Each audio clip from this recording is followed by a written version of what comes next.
listen to this. Go ahead, I'm listening. Your eyes are like stars. Your lips are like cherries. Your teeth is like poils. Gee whiz, you're the berries. He was always a hero, but when he was only on the page, Popeye the Sailor was limited by his silence. When he jumped from the comic strip pages to moving pictures, life was breathed into the formerly silent mariner by giving him voice. Thanks to these newfound pipes, he was forever changed from comic strip hero to international star. That distinctive voice, often imitated but never surpassed in popularity. Though one voice is associated with Popeye, there were actually several voice artists who at one time or another provided his vocal personality. I'm king! Who you? Then I'll brown you. What? Rather me than the dumb animal. We don't want no scourge floating around here.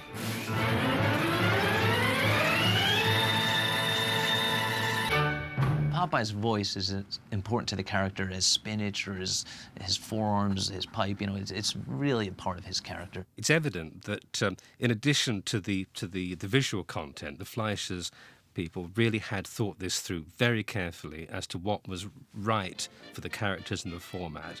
And for the voice of Popeye, they got a hold of a vaudevillian named Billy Costello, who was also known as Red Pepper Sam. I've got some important news to tell you. What is it? What is it? I came to tell you that you could ask me to marry you. One of the most distinctive aspects of the Fleischer cartoons, specifically rather than any other period of Popeye, is all the ad-lib mumblings that are going on. With Costello, he was doing Popeye mumblings and the singing along to his own incidental music, but he tended not to say anything funny. If you look at, say, Axe Me Another, where he's mumbling comments on the action, but it's not anything funny. I've got to get the bottom of this thing fixed. That's the biggest thing I can do. Costello was the voice of Popeye for the first 26 cartoons, with the exception of one. For reasons unknown, Floyd Buckley, who had done a Popeye radio voice, filled in on Be Kind to Aminos. It must have been jarring for loyal Popeye fans in 1935. Stop that. Stop, I say. When Costello proved too difficult to work with, the Fleischers sought a permanent replacement. Coincidentally, there was a young man in the story department whose hobby was mimicking Popeye. His name was Jack Mercer, and his fun and games soon landed him the job of a lifetime. I would imitate some of the characters, you know, and like, for instance, if I was working on a chicken character, I would make a chicken sound.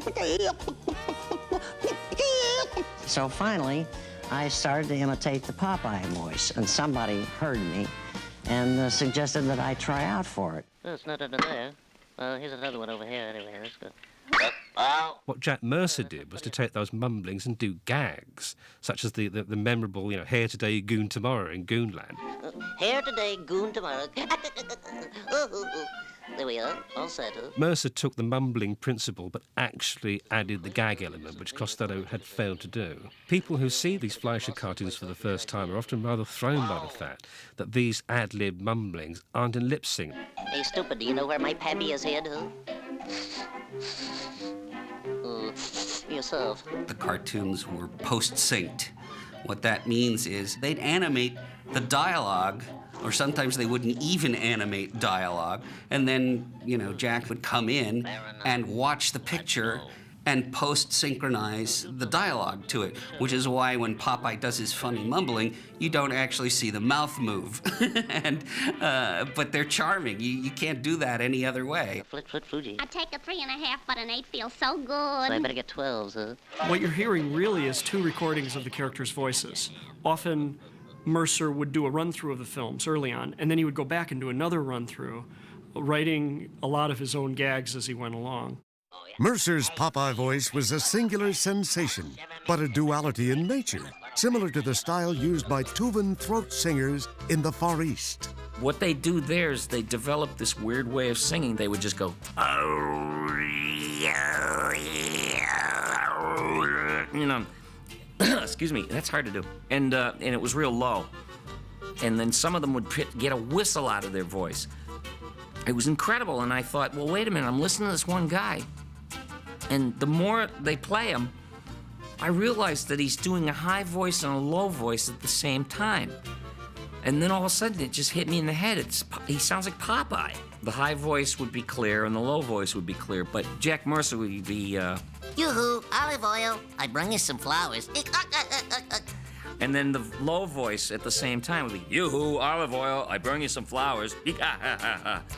And so it would be like, Yoo-hoo, olive oil. I bring you some flowers.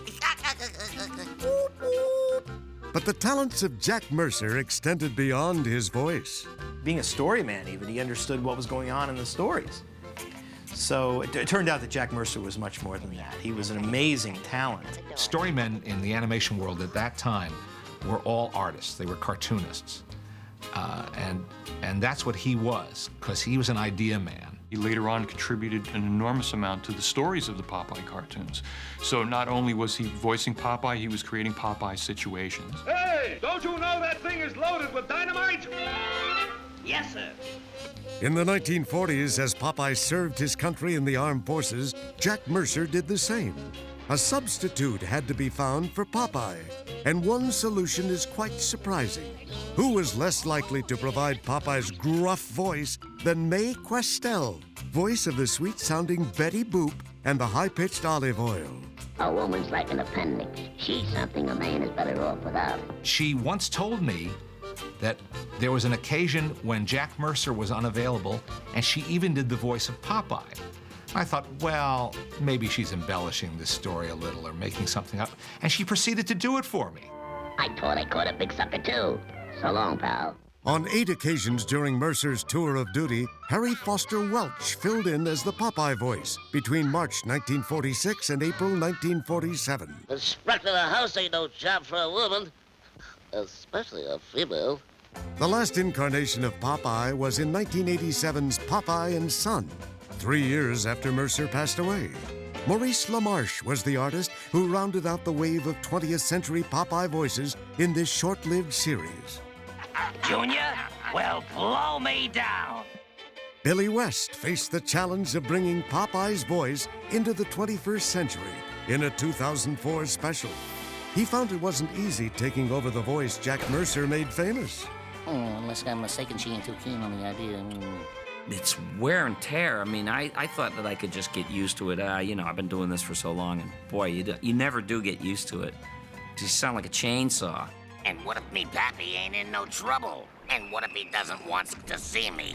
I guess it's a good thing I already talks to myself all the time. Then there was the stumbling block of having to sing in character as Popeye. I had to think about that scatting that Jack Mercer used to do. I think he was a drummer, and he brought this staccato scat-type singing. It was really imaginative. And so to find the right beats, I had to just, listen to it a lot. For decades, Popeye fans have listened closely as well. And while he was not the sailor's lone voice, Popeye's true voice will always be that of Jack Mercer. Well, here I go. From the day he became Popeye and King of the Mardi Gras in 1935, through the famous studios cartoons in the 40s and 50s, the King features episodes in the 60s, and the Hanna-Barbera series in the 70s and 80s, Mercer's voice, ad-libs, and quips were the heart and soul of Popeye.